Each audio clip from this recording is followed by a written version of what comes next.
Let me thank everyone for being here. Appreciate you guys taking time to come here and be a part of this announcement. I think all of you have the release and our self-report, and everything's been distributed, the emails. I believe that you guys have everything that we're here to talk about, so thank you for coming. I'm going to be brief, then Jim Tressel is going to have a few comments to make, and we'll end up with President Gee making some comments, and then we'll take some Q&A for a short period of time. This case we're going to talk about today, I want to be clear. It is separate from the case that involves our student athletes. There's no intertwining of the case. It's totally separate. The appeal process is ongoing. As we shared with you in December 23rd or whenever that was, we sent out the release. We're not going to talk about the appeal until it's done. Now, I know many of you want to ask questions about that, but I want you to understand up front, we're not going to answer questions about the appeal. When it's done, we'll talk about the appeal process. This case is relative to Coach Tressel and the institution, and we'll talk about that today and not the appeal. First and foremost, I want to thank the NCAA for working with us collaboratively as we went through this process to gather information. So you understand, and many of you know, in most investigations, when an institution uncovers a potential major infraction, the institution goes through its process of doing the investigation. It conducts its interviews, it goes through a lengthy process, it develops a self-report, it submits it. The NCAA typically comes on campus and really just redo what you've already done. They begin the process of investigating themselves. We decided early on to work with them, to ask them to be a part of the process and work with us from the beginning. When we came back from the bowl game, we discovered through gathering information on another matter that there were some emails that Coach Tressel had received that revealed that he had some prior knowledge regarding the matter with our student athletes. In mid-January, we sat down with Coach Tressel, asked him about the emails. He shared with us why he did not disclose those, and he'll talk about that today. And from there, we began the process of conducting the investigation further. We contacted a group called the Compliance Group as consultants to come in and share with us their expertise because they dealt with cases that are similar to this one, and we wanted to make sure we had at our disposal people who had been through this type of case before. So we retained them on January 21st, and President Gee was out of the country, so we didn't go too far until he was able to come back. He returned, and we met with him immediately on his return and shared with him what we had and developed our strategy from there.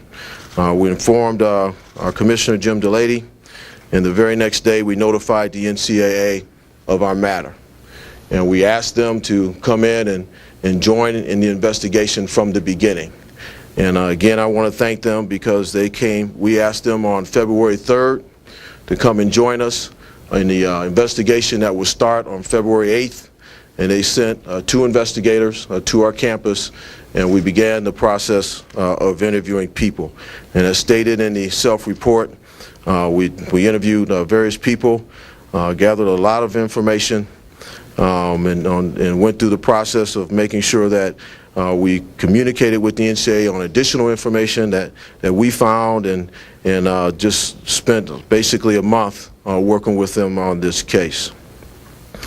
So again, I want to thank them. We asked them to work with us and help speed this process along, as we did with the other case.